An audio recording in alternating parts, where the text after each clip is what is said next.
So we're Bonnie and Greg Dixon for Health Pioneer Theater with Jerry Smith and Michael Tierra. We are very blessed today to have Michael Tierra. He is infamous in the industry, the natural products industry, for his amazing herbal school and also for the planetary herbs, which, gosh, I'm dating myself all the way back from 1990 to 95. I was selling the wonderful products that were so, they work so well for people. And we are thrilled today to have Michael here with us. 2 years ago, we did an interview.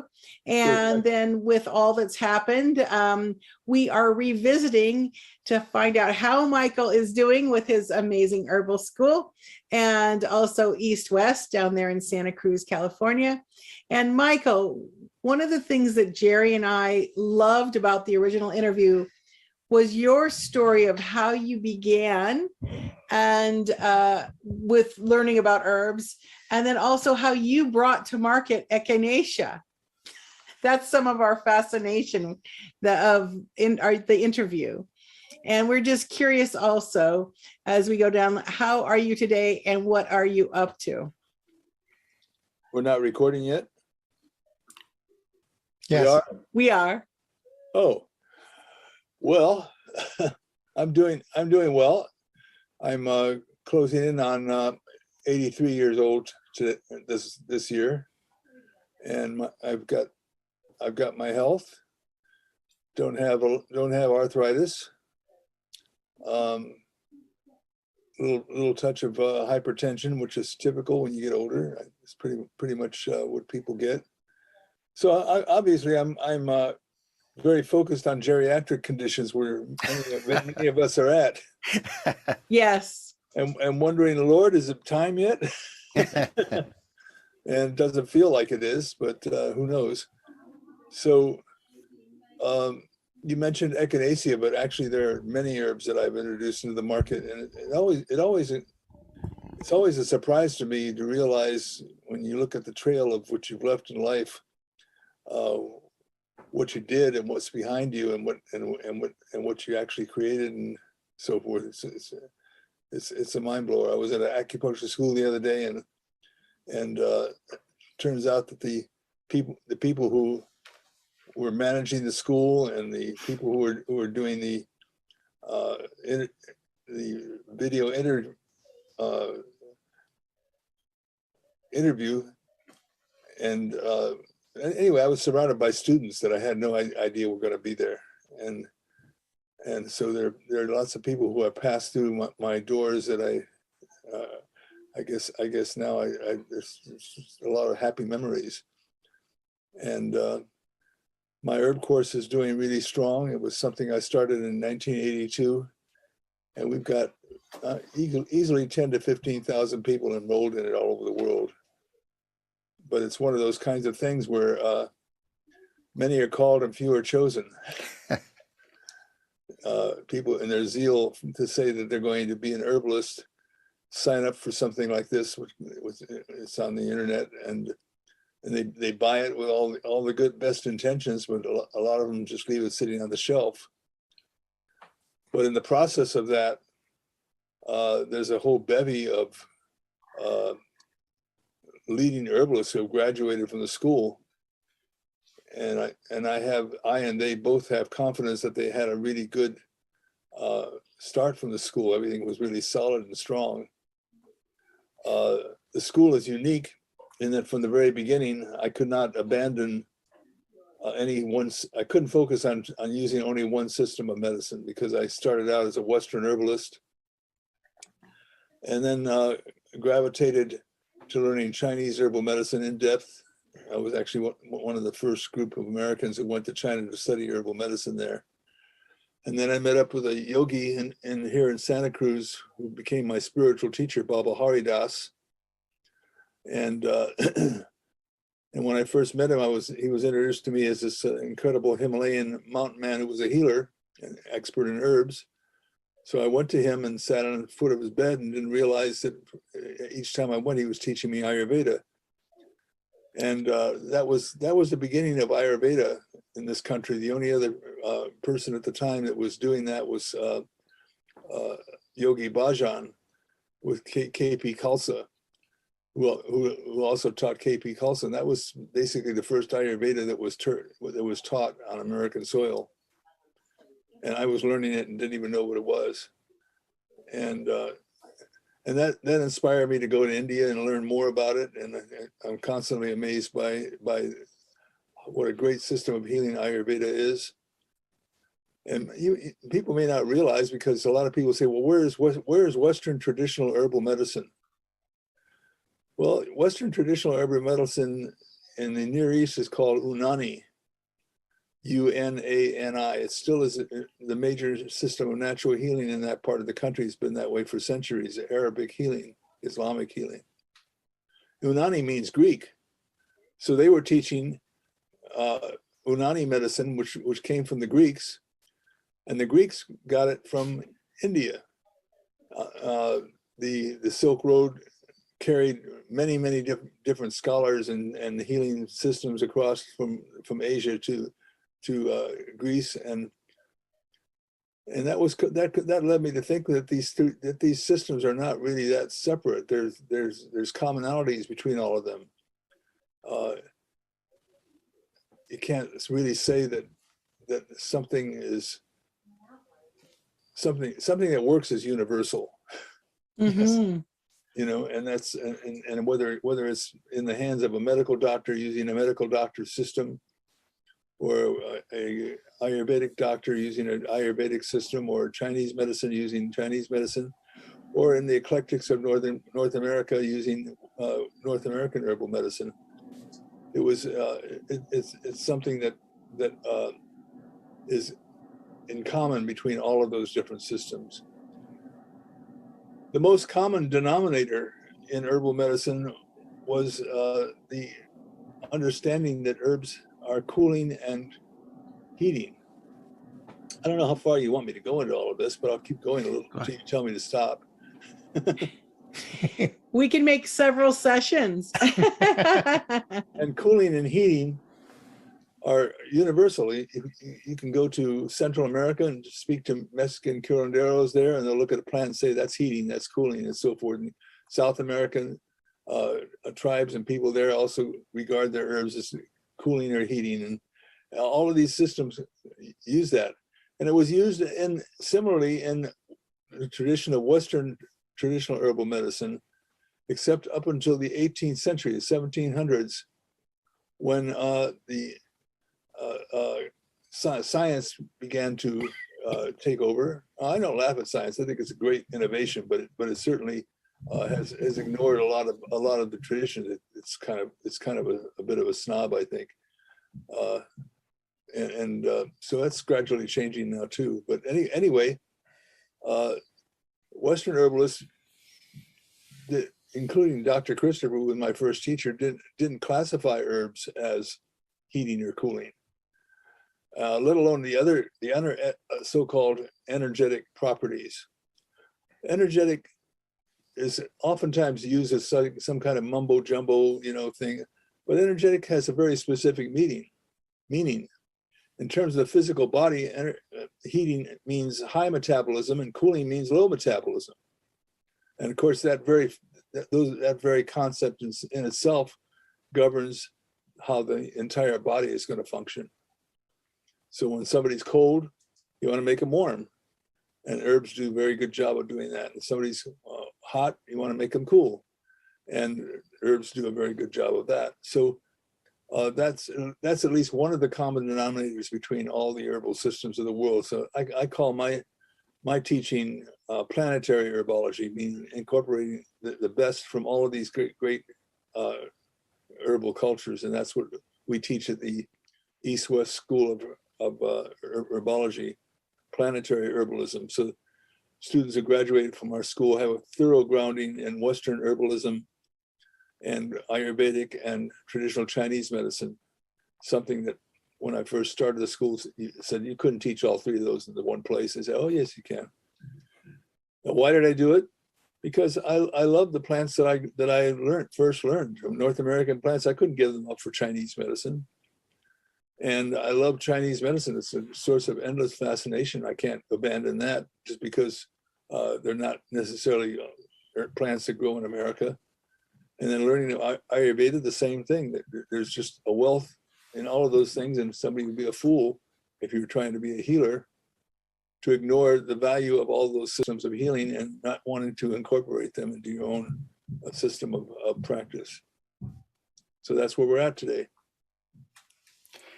Well, you know, as you say that, it strikes me that that's a very American perspective on many things, the eclectic approach. And I don't think that other cultures are as inclined to try to unify the different healing systems as much as you have. I think that's a very interesting approach.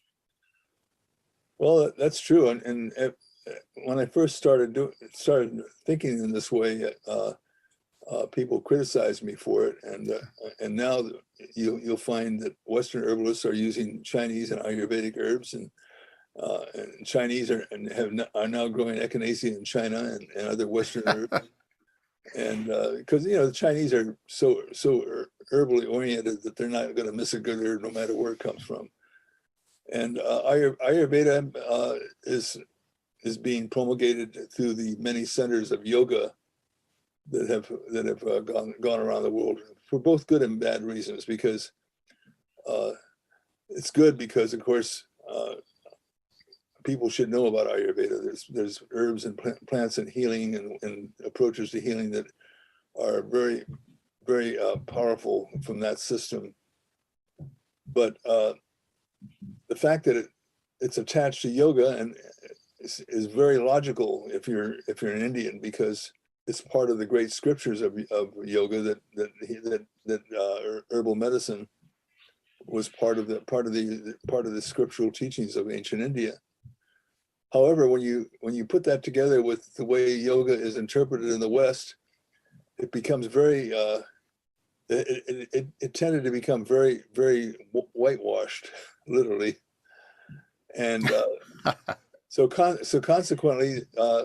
People began to think, well, it's a vegetarian diet, it's a vegan diet, and it is not any of that. Ayurveda has originally included the use of meat when it's necessary and animal products. And I was once invited as a guest speaker at a yoga conference, at a Ayurvedic conference in Berkeley many years ago, and it was sort of comical if it wasn't so intimidating at the time. And I was giving the keynote speech, and I basically attacked them. I said, you guys are under the spell of yoga, and yoga is misrepresented, and Ayurveda is misrepresented, and I started saying how it's not a vegetarian lifestyle. It's none of those things at all. It's a healing system. It's probably the earthiest healing system in the world, because they literally are in the mud and in the dirt making their medicines there, and there's nothing sacrosanct and prissy about it. So they started screaming at me and yelling at me like crazy, and people would then come up and tell me in private, well, I really appreciated what you had to say, because they agreed with it also, because the dosages that are given by many of the Ayurvedic practitioners in America are too small to do much good. Chinese medicine, well, Dr. Christopher started it. He was famous for saying, when somebody asked him, how much herbs should I take? And he said, well, if you tilt your head to one side and a stream of herbs comes out one ear, then you know you're taking enough. And so I never forgot that, because in Chinese medicine, the doses are also quite high, because they are medicine and they're plants. They're like special foods, and they're highly concentrated when they're made into medicine. I saw in China when I was there studying, people taking a half to almost a full pound of herbs and cooking it down to 2 cups of tea, and doing that every day. And that the dosage in herbs mean that it makes all the difference whether you're going to get a therapeutic result from it. And when you take it at the right dosage, you should notice something within a week, it's not a slow thing that takes months to manifest. And people are underdosing. Even my own products, I'm embarrassed to say, they'll tell you triple one tablet a day or something like that. It's stupid. It's there because of liability issues that the company is concerned about. When people ask me personally, I say double, triple the dosage until you then bend over and the herb comes out. Then then you cut down a little bit. And check and see after 3 days or a week if you feel better. If you feel worse, oh well, that's a good sign. It's a diagnostic indication. It doesn't cause anything at that level. If you're aware of it, it's not going to cause any adverse reactions. You just stop taking it, and you change the formula. Like for instance, if it's a formula that's too hot for your constitution, you add herbs to cool it down, or you change the formula. And so it becomes a diagnostic indication, even when you get a negative result. Try doing that with some of the drugs that are passed out in medicine. Now, people complain about Western medicine that it's so much more effective and so forth. And then there are people who say, I'm going to take herbs because they're safe and so forth. Well, the fact of the matter is that Western medicine, you cannot overdose in Western medicine without serious consequences. And that's why people are, and energetically, the medicines are also classified in the spectrum of yin and yang, of hot and cold, and other parameters of energetics. And so if somebody's taking antibiotics, for instance, and they got a cold constitution, there's a good chance that the antibiotic won't work, and the doctor won't know why. And in Chinese medicine, there are things that are antibiotic that are warming and things that are cooling, for instance. So that's the story of medicine in a nutshell. That's amazing. Well, this is really fascinating. I had never heard it explained exactly that way. How about you, Jerry? What? No, I think Planetary says it all. His whole approach is very embracing, and I think that's one of the unusual. I think that has influenced naturopathic collegiate curriculum. We interviewed Dr. Brazorno, and he's a more of a science-based. I know him. Yeah, but the curriculums are. In fact, he told me, I believe it was him, that they graduate in Bastyr University, more people on their, or I'm not. This is probably the wrong term. The Oriental medicine degree, right. Than the standard naturopathic degree. Right. So I think you've had a lot to do with that view, that broader view about using the best of each of the major systems out there. And right. But there is one thing that I would like to ask you, though, because I think I credit you so much with taking your discovery, and we filmed your story, the wonderful story that we'll share with the audience, on the San Francisco German herb plant pharmacist, and where echinacea was basically in the trash can. Echinacea was so low on the consciousness of Americans, and that was Nathan Potthurst. That's right. That's right. In honor of his memory, I hate to tell you this, the dark side of that, but it's kind of funny because it blows our concepts about people who are so-called quote unquote good, and people who are so-called bad. Yes. Nathan Potthurst was a Jew. Was a German, probably anti-Semitic, very, very prejudiced, was not very kind to his black helpers.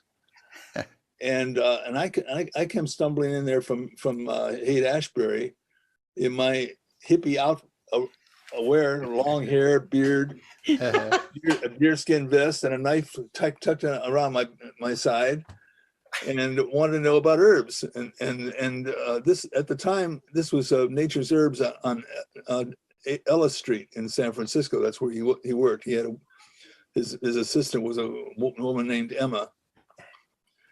And it tells a lot, because when I stopped in there, he could not believe his eyes, because at the time the only people who were buying herbs from Nature's Herbs were all over the country. It was the last pharmacy in the country. There used to be a lot of herbal pharmacies, and it was a mail order.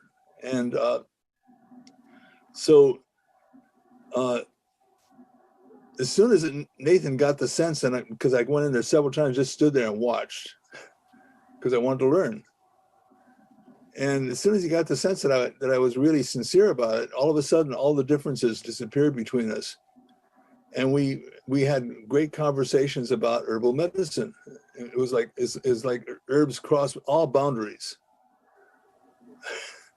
And so when I was living at Black Bear Ranch, this was a commune that I was one of the founders of in Northern California. It still is there, by the way. It's in the Siskiyou Mountains. And I was looking for an herb that would be especially good for infections. And I looked up Back to Eden, and he has about 30 herbs listed. It's not a very good book on herbal medicine. And I decided I was going to, the only herb I didn't know in the group was an herb with a very strange name, ECHINACEA, and I had no idea what it was. Nobody knew what it was. It was completely forgotten. And I said, well, that's got such a nasty name. It must really be powerful. So literally, that's how it worked. And so when I went down to San Francisco, I dropped in at Nathan's place, and I said, hey, Nathan, have you heard of this herb echinacea? And he said, oh, that herb. He says, nobody ever asks for it anymore. He says, maybe I have some of down at the bottom of a jar, and I'll just give it to you. He had about 4, 5, 6 ounces in the bottom of a jar in the basement that's probably been there for years. And he just gave it to me. And living in a hippie commune in the mountains with no electricity and living a survivalist lifestyle, the most common scourge that we had were staph infections. And we were using golden seal with very, very minimal results, because that was the herb that, besides marijuana, that circulated in Haight-Ashbury.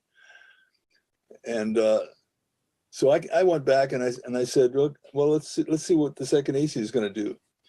But I had only a limited amount, so I decided I'd tincture it, because I thought the tincture would make it go farther. And then I figured out this protocol. Somebody had a staph infection. I said, well, the idea was, and it came totally, I didn't learn it or anything. Yeah, I said, well, the idea is to keep a little bit in the blood all the time so the body could use it. So I worked out this protocol of about 30 drops every 2 hours. And I said, let's try this for 3 days. And if it's not any better, then you can take an antibiotic, because we had a nurse at the ranch that also dropped out and lived with us. And lo and behold, in 3 days, the infections were gone. And echinacea worked for practically every infection that I've ever seen, especially if they're on the surface of the body. Now, echinacea then becomes, because I have a way of talking a lot, as you can see, convincing people of things. Echinacea became a really popular herb, and it started to become available then. And so a company in Germany called Madhouse, which is a pharmaceutical company, they decided to back in the 30s, to bring some echinacea to Germany and grow it and test it. And they decided that it's an immune stimulant. Why did they not say it can be used as an alternative to antibiotics? You have any idea? Legal stuff? Exactly. Mm-hmm. So what did they say it was good for? Everything. Colds. Colds. Because everybody gets a cold. So they're going to sell a lot of echinacea. And then they get these scientists who say that it's good for colds. It's really not very good for colds at all. Interesting. And most of the echinacea is wasted on colds when it should be used for infections. Ah. And I've had people with blood poisoning, where they were going to amputate a guy's foot because it began to swell with blood poisoning. And he said, "What should I do?" Well, let's try echinacea. The idea is to take it at that consistent loading dose for 3 days and see if the condition has subsided in 3 days. If it hasn't, then go ahead and take whatever drugs are available, because you got to save your life, you know. And none of the drugs that was given to this man touched his condition. And sure enough, echinacea treated it. So why does echinacea work so well for infections? Because it has a whole different route about how it treats pathogens. It doesn't simply kill them, antibiotic meaning to kill bugs. What it does is it creates a medium in the body that's unfavorable to those organisms multiplying. It locks them in until they just die off because they can't go anywhere. That's how echinacea works. It's based on the hyaluronidase enzyme. And so another time I was doing a very poor job of trying to learn how to surf in Hawaii. It's many years ago. And I was not doing a good job of it. There was a young woman of 18, 19 years old who was learning at the same time with me. When we went to return our surfboard, we talked to the guy, and she overheard my name, and she came over and gave me this big hug, telling me how her baby, who was the girl who had learned how to surf that I was with, when she was born, she had a problem with her heart that necessitated that she was supposed to be on antibiotics her whole developmental life, the whole time. And her mother came across my book, The Way of Herbs, and heard about echinacea, and started giving the baby. And I wouldn't have told her to do this, by the way. That's one of the advantages of writing a book, because you can say anything in a book. If somebody follows it, it's their call what Right. happens. But she followed what I said in the book, and the girl grew up normally healthy, never had to take antibiotics. And so there are hundreds of stories like that. And still to this day, echinacea is wasted and missold for the common cold. Even Bastyr did studies on it and found that it was barely effective, if at all. There are other herbs that are great, you know, honeysuckle, elderflowers, things like that, but not echinacea for infections.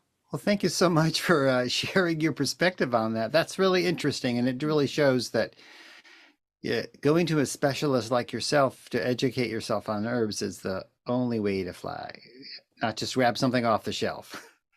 Do you have a favorite, Michael, of all the many, many herbs, or just in general, you just love herbs? You know, I'm amazed at the fact that, you know, eventually something's got to get us.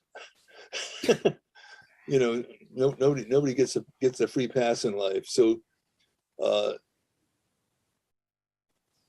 but I'm amazed to find that there seems to be essentially an herb for everything that you can dream of. I thought maybe osteoporosis would be an exception, and just because I'm always looking at new herbs and things.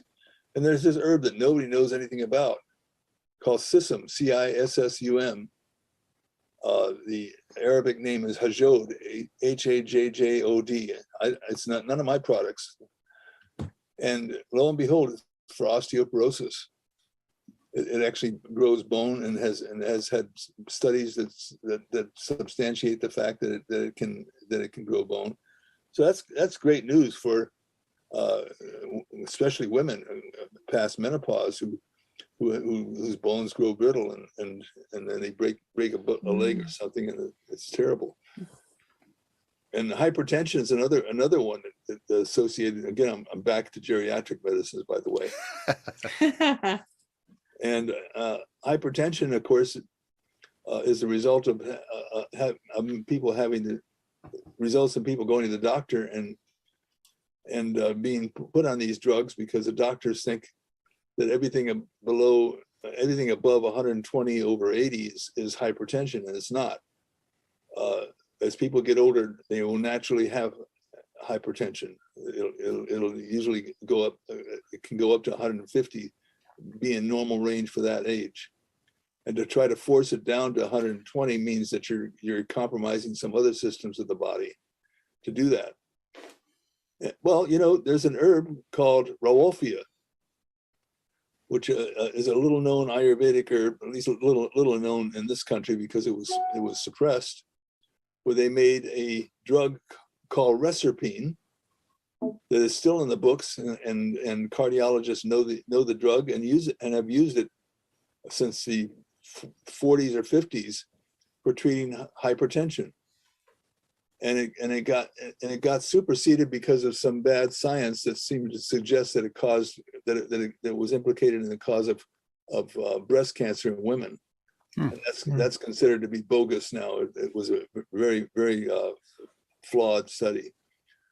And Rauwolfia, called Sarpaganda in Ayurveda, means snake root, is sold in a product called Carditone, Carditone. Ayush, Ayush herbs. They sell it. By the way, I'm getting nothing for saying any of this. So I don't care if something's good. I don't care. I don't need to get paid for it.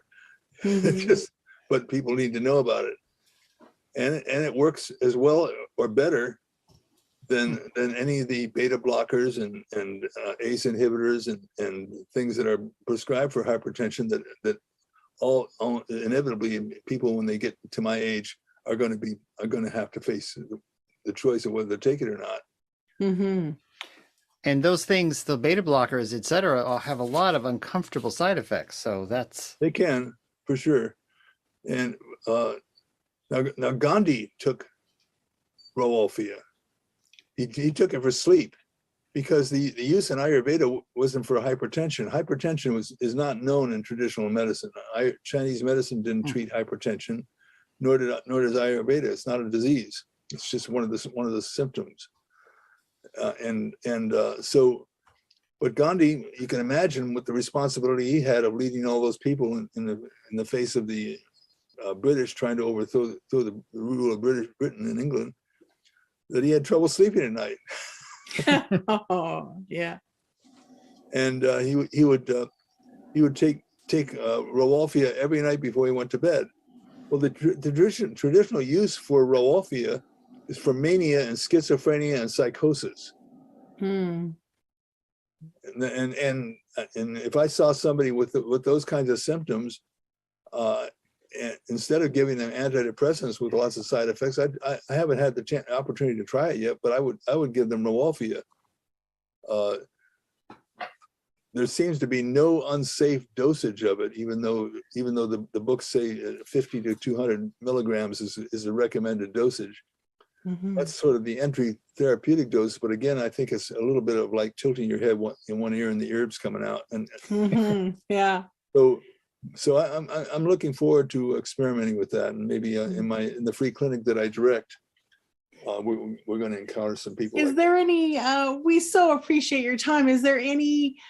The website that you want us to send everyone to, and you have courses that are available going right now. Oh, Anything thank you, Bonnie. Yeah, planetherbs.com. Mm-hmm. Yeah. There you'll find all the information about my courses, years full of blogs that my wife Leslie and I have written on various topics. And there's also a page where people can sign up for online consultations with myself or my wife Leslie. Mhm. Mm-hmm. And so planetherbs.com would be the place to check into all of my endeavors with herbal medicine. Oh, this has been so That's wonderful fabulous. to revisit with you. My heart was with you during all the fires. Oh my goodness. Yeah. That you went through. We had just visited you, and then we had headed north to Canada. And I was like, oh my goodness, what you went through. But we're so glad that you're doing well. We're so glad you're sharing your vast knowledge to generations to come. Yes. Mm-hmm. Good. Well, I'm glad to see you also, and you guys look healthy and energetic. Yeah. We've taken your advice. We're 60 going on 16. You're just young whippersnappers, as they Yeah. in the old Gabby Hayes days. Well, we'll make sure you get a link to this, and we look forward to maybe giving Leslie a call, and because we interviewed her as well, we'd All love right. to chat with her as well down the line. Great. Thank you for joining us, Michael. It's been a pleasure. Yeah, thank you so much. So signing off is Health Pioneer Theater today. And again, we are just so blessed to talk to the great Michael Tierra. Thank you so much. Thank you very much.